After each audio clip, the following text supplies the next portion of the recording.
بسم الله الرحمن الرحيم عن عبد الله بن مسعود رضي الله تعالى عنه قال: كنا نسلم على النبي صلى الله عليه وسلم وهو في الصلاة فيرد علينا، فلما رجعنا من عند النجاشي سلمنا عليه فلم يرد علينا وقال: إن في الصلاة شغلا. رواہ البخاری۔ ابن مسعود رضی اللہ تعالیٰ عنہ فرماتے ہیں، پہلے نبی کریم صلی اللہ علیہ وسلم نماز پڑھتے ہوتے اور ہم سلام کرتے تو آپ صلی اللہ علیہ وسلم نماز ہی کی حالت میں اس کا جواب دیتے تھے۔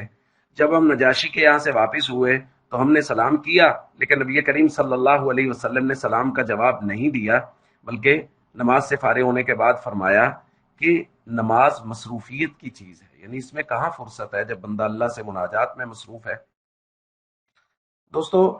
نماز میں بہت سی چیزیں ایسی تھی جن کی پہلے اجازت تھی اور بالتدریج اس کی اجازت کو ختم کیا گیا، جیسا کہ سنن ابی داؤد کی روایت میں یہی روایت تفصیل کے ساتھ موجود ہے کہ حضرت ابن مسعود فرماتے ہیں، کنا نسلم فی الصلاۃ، جب حضور نماز پڑھ رہے ہوتے تھے تو ہم نماز ہی کی حالت میں سلام کیا کرتے تھے، حضور جواب بھی دیا کرتے تھے۔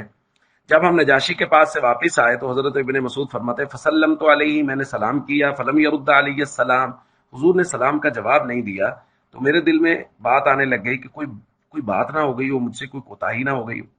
فلما قضا رسول اللہ صلی اللہ علیہ وسلم الصلاۃ، جب حضور نے نماز مکمل کی تو حضور نے فرمایا، ان اللہ یحدث من امرہ ما یشاء، اللہ اپنے احکام میں جو چاہتا ہے تبدیلی کرتا ہے، وان اللہ عز وجل قد احدث من امرہ الا تکلموا فی الصلاۃ، اور اللہ نے جو نیا حکم نازل فرمایا ہے وہ یہ ہے کہ نماز کے اندر کلام نہ کرو۔ فرد علیہ السلام، یہ بات فرمانے کے بعد حضور نے میرے سلام کا جواب دیا۔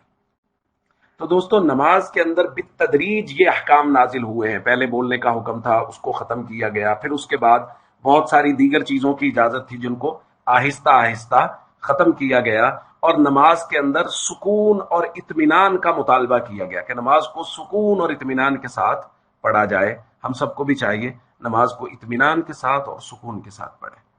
السلام علیکم ورحمۃ اللہ وبرکاتہ۔